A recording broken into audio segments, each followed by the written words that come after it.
Hello, I'm Detective Inspector Jonathan Oates, London Borough of Ealing. This is the third of a series of murder talks about crimes which have taken place in what is now the London Borough of Ealing.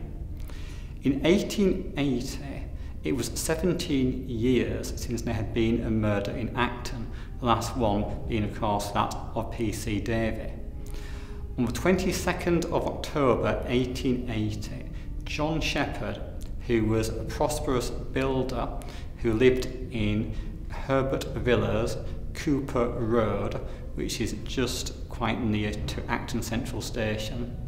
He and his wife went on a business trip to Norwood in South London. Their 3 children remained at home. The 2 younger children went to school, but the eldest girl, Ada, aged 11, stayed at home. Also in their house was a man called George Pavey, who was also a builder and decorator, but he'd fallen on hard times, and John Shepherd, believing Pavey to be a hard-working and trustworthy tradesman, left him in the house with his 11-year-old daughter as he did various jobs of painting and decorating in the house. John Shepherd and his wife returned home at about 6 o'clock that evening. They were rather surprised to find that their house was unlit and the door was locked. No one seemed to be there. This was very puzzling. They eventually found out through a neighbour that the 2 youngest children had returned home from school to find that the door of their house was locked, so they went round to a neighbour's house and had stayed there for the last few hours. They had tried knocking on the door, but no one seemed to answer. John Shepherd had a spare key, so he opened the door. He found his house was completely unlit and was wondering where his daughter Ada and his workman George Pavey was. Eventually, he made a very, very grim discovery. He discovered the dead body of his 11-year-old daughter with her throat cut. He summoned a doctor and the police, and they discovered that firstly that she was dead, and secondly, apart from having had her throat cut, she had also been violently assaulted. There was then a manhunt for George Pavey, the last person to have been seen with the young girl, and was suspected to be her murderer. It was said that if he had been caught, he would have been lynched.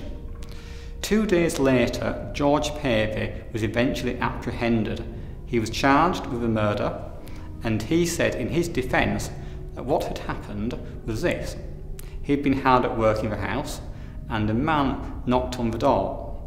The man, who George Pavey could not name and could not describe, told Pavey that he was required elsewhere, so Pavey left the house, and when he returned, having discovered he'd been sent on a fool's errand, about half an hour later, he discovered that the house was locked.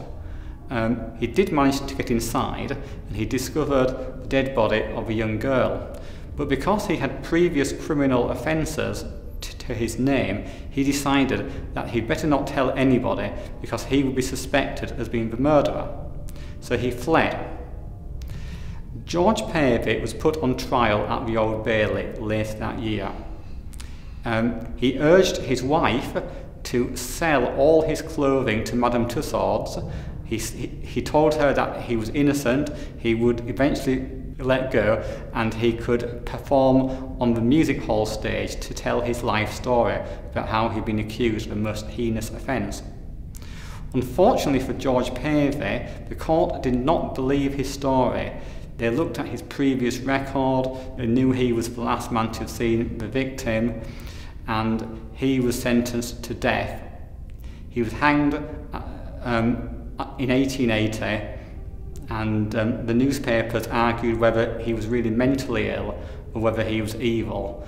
The Acton Gazette newspaper, the local newspaper, of course, argued that he was evil. Thank you for watching this. Please remember to like the video and to subscribe to Ealing Library's YouTube channel. Thank you.